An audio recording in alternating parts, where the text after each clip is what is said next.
हम एक ऐसे कवि की कविता आपके समक्ष रख रहे हैं जो अपने कविताओं के साहस के लिए जाने जाते हैं। एक अलग तरह की कविता लिखने के लिए जाने जाते हैं, जिस कई सारे ऐसे विषयों पर जिन पर आज के दौर में कोई लिखना नहीं चाहता, या यूँ कहें कि एक जो डर का माहौल रहता है लोगों में लिखने के प्रति। ऐसे समय में विहाग वैभव अपने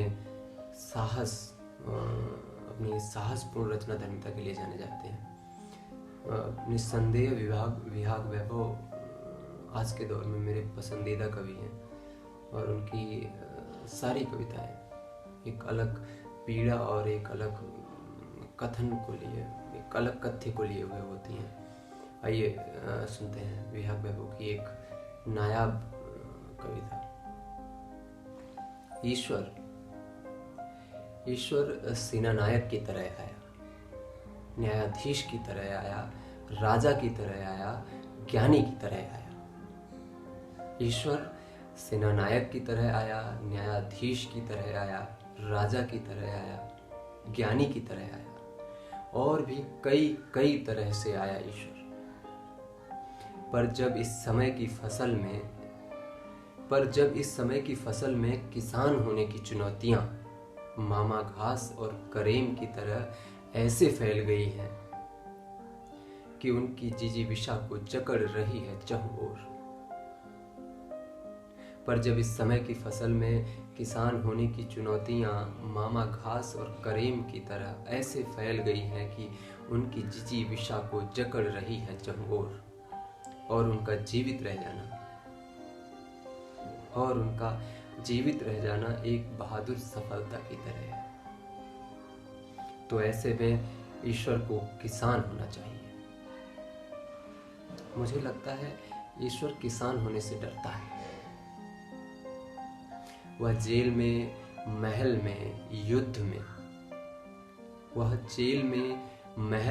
युद्ध में जैसे बार बार लेता है अवतार, वैसे ही उसे अब की खेत में लेना चाहिए अवतार।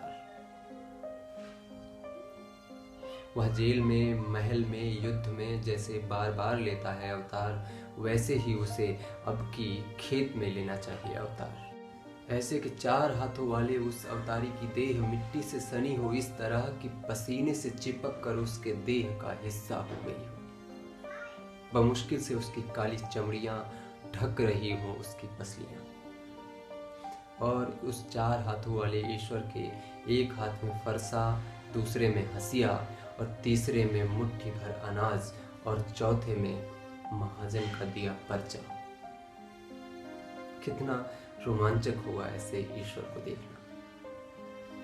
मुझे यकीन है ईश्वर महाजन का दिया पर्चा किसी दिव्य ज्ञान के स्रोत की तरह नहीं पढ़ेगा। वह उसे पढ़कर उदास हो जाएगा। फिर वह महसूस करेगा कि इस देश में ईश्वर होना किसान होने से कई गुना ज्यादा आसान है।